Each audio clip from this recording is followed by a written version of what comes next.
All right, guys, Mr. Jenkins back here with your first official lesson of Chapter 6, Lesson 6.1. So you will have a Math Excel to go along with this, and it is about roots and radical expressions. So just kind of understanding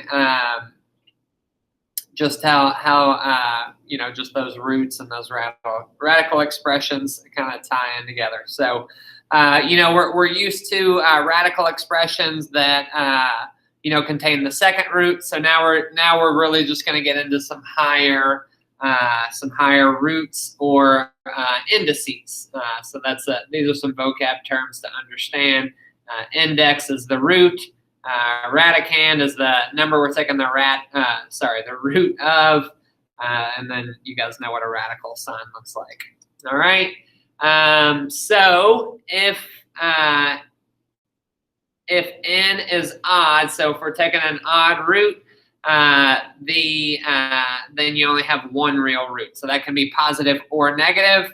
If we take an even root, think square root, then you have that positive and negative root, and then this number, the radicand, cannot be negative, or there is no real root, right? So then we get into those imaginary numbers. All right, so when we talk about roots, when the index is odd, we say it is an odd root. Okay, so the third root of A, and then the fifth root of A to the fifth. Okay, odd roots are positive if A is positive, and negative if A is negative. Okay, so let's go ahead and look at something on our calculator here. So what is the cube root of 1,000? So that just means what cubed equals 1,000. You probably could come up with that's 10. But I want you to see how we do that, all right? And I'll show it a couple more times. So that's going to be under math. You can see the third root, or you can use x root for any higher root. So I'm just going to use that third root of 1,000. Got to know how to use your calculator. And we see that that's 10. All right, it's not plus or minus 10, it's just 10. And if we take the third root of negative 8, if we type that in, we're going to see that that's negative 2, okay, not positive 2. All right, and now even roots. So if we take a second root, a fourth root, a sixth root, right, how do these work? So solutions to even roots are only real numbers if A is positive. So this would be equal to plus or minus 10, the square root of 100.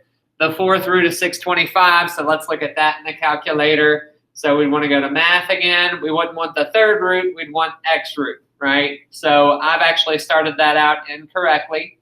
So I want to go back to here. I want to type my index first, and then I want to go to math and then use that x root key, okay? So then that puts the 4 right there, and then I want 625. So the fourth root of 625 is 5, right? And actually, it's plus or minus 5. All right, and then the square root of 49, there are no real roots.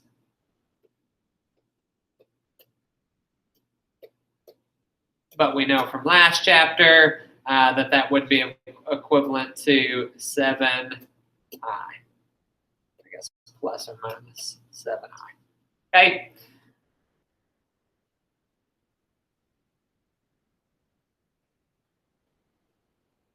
No, it would just be 7i. That's my mistake. I'll cut that out. All right, so now we'll get into some examples, all right? And this is just using your calculator, okay? So I'll do maybe 1 or 2 of these and then kind of leave the rest for you. So find the real cube root, all right? So the key here is cube root. And there is a shortcut for that directly in your calculator. So let's pick maybe the toughest one. So let's look at C. So you could type this in really either way.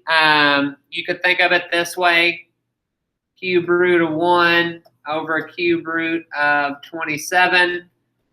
And then simplify both of those to 1 and 3. That'd be one way to think about it. Or you could take this approach if you just typed it in directly.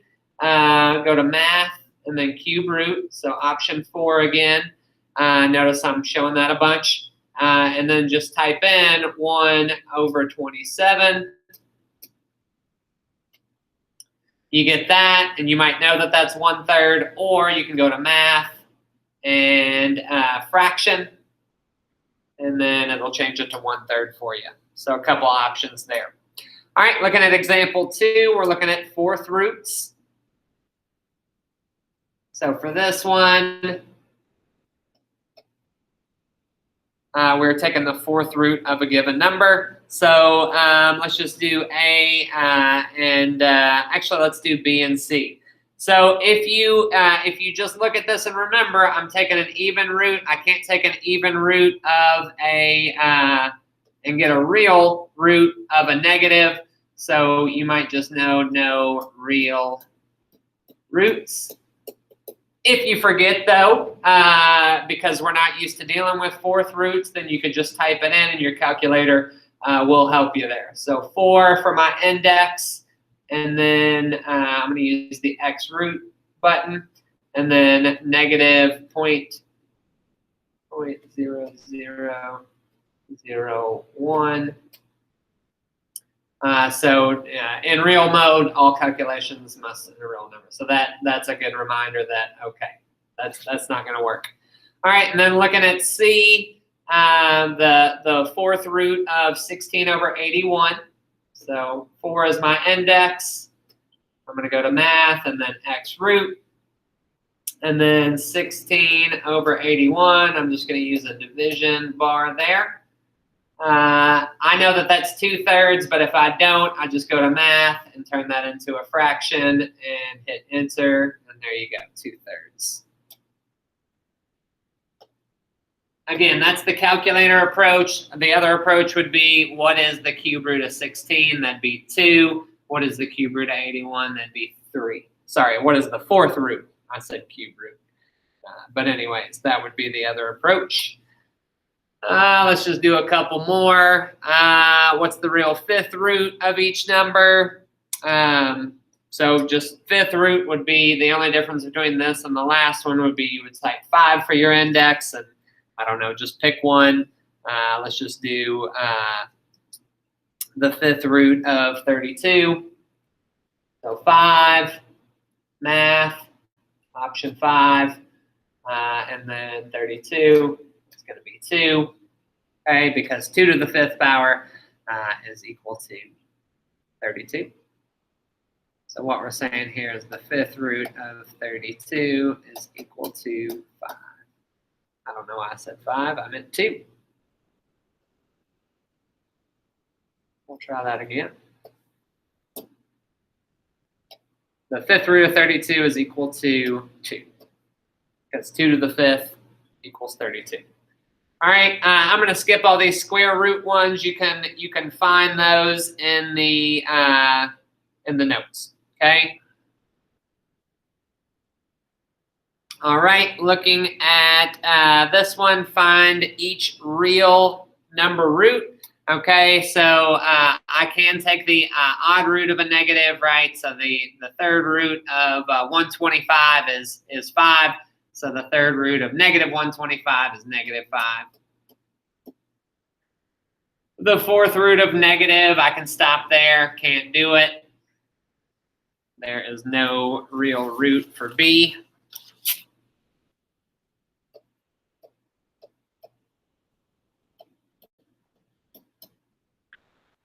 If I take the square root of negative 7 to the 2nd power, so this one might look like a no real root, but if we take negative 7 and square it, then we get, let's write it right here, that's equal to the square root of 49, which is equal to 7. Okay, so that one's just an order of operations deal, whereas this one, would be equal to the square root of negative 49. So that would be no real. Or that one would be equal to 7i. Okay. All right. So keep moving along here. Now we're getting into more like what would be on your test. Okay. So now we're getting into some of these radical expressions. So here goes. All right. So this is some of your exponent rule stuff from yesterday. So if I raise a power to a power, then I go a level down.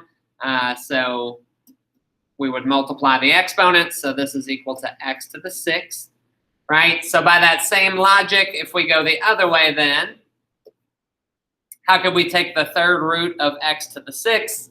That would be equal to x to the 6 over 3, right? Which would be equal to x squared. Okay, and again, that fits exactly with what we said because we know x squared to the third power equals x to the 6th. So it follows that the third root of x to the 6th is x squared. Okay, the second root of x to the 6th would be x to the 3rd. Okay. All right, if I take ab to the 4th, that's equal to a to the 4 times b to the 4. All right, so kind of this follows that this would be equivalent to a to the 4 over 4. If I take the fourth root of that term times b to the 4 over 4, or a times b. All right, and then this term squared, or this term squared would be 2 squared is 4, x squared is x squared, and then y cubed squared is y to the 6. All right, so if I go the other way and take the square root of that, then if you wanted to I think the easy way to do that is the square root of 4 is 2. You could think of that as 2 squared, or 2 squared. The square root of that would be 2 to the 2 over 2, or 2 to the 1. So x to the 2 over 2 times y to the 6 over 2, which equals 2x y cubed. All right, so that's just getting into basically how to deal with these exponents where roots are concerned, okay? And then there's this very obnoxious even, odd rule, okay? So basically, I think the easiest way to remember this is even, odd, that phrase, okay? So if I take an even root of an even power, and the result is odd, then I have to use absolute value bars, okay? So you have even, and then you get x to the 3rd, so you would need absolute value bars there, even, odd, okay? And the reason is because x to the 3 can be negative, okay? And then you can't take the fourth root of a negative. All right, this one's even. So that this doesn't need absolute value bars because x squared is positive automatically. Okay, so I'll finish with these, and hopefully this video is not too long. I'm sure it will be though. All right, so here we're taking the second root of 16x to the 8. Okay, so the second root of 16 is 4. And then the second root of x to the 8 would be, that's x to the 8 over 2. I guess I could write that out. So what we get is 4x to the 4. All right, so I had even on my exponent here, but my result was even. Even, I don't need absolute value bars. So you always do that check kind of at the end when you're taking an even root. Next one says the third root of a to the 6, b to the 9. So that would just be a to the 6 over 3 times b to the 9 over 3. You don't really have to show that intermediate step if you don't want, but that would give me a squared b cubed. So then you might think, well, why didn't you put absolute value bars around that? It's odd. That's because we had we started with an odd index. So it doesn't matter if something under here is negative or not. I'll leave that one. I'll leave that one. All these work out evenly. Let's look at one where, let me just make one up where the numbers don't work out so well. Let me look at one where, and all these are worked out on the notes. Let me look at one that maybe says, let's do the 4th root of x to the 12, y to the 15, and z to the 9. So make it a little bit tougher numbers. Okay. So what happens then? All right. So x, this would be x to the 12 over 4 is x to the 3. But then you have y to the 15 over 4, right? So 4 goes into 15. How many times? That'd be 3 times, right? But then you also have 3 left over. So we'll go over what that looks like here in just a second. And then you have z to the 9 over 4. So 4 goes into 9 twice with 1 left over. Right, so if you have leftovers, those stay under the radical. Okay, so remember my remainder on this one was 3, so we have y cubed under there. Sorry, this is the 4th root. And then the remainder here was 1, so times z. Okay, so you can have that. So if you have remainders, those go under the radical. Okay. Lastly, we did have an even odd consideration. Right, so so this was even odd. Okay, and then this one was even odd, so that one doesn't apply, and this one was even odd, so that doesn't apply. So your final answer there would be just like that. Okay. I think I'll probably skip the word problem as well, just for purposes of brevity. So hopefully this helps. As always, ask questions if you have them. If this is too much for a lesson, let me know, and we can spend a day kind of Q&A on it. All right. But there you go. And hopefully this helps. And let me know if you have any questions.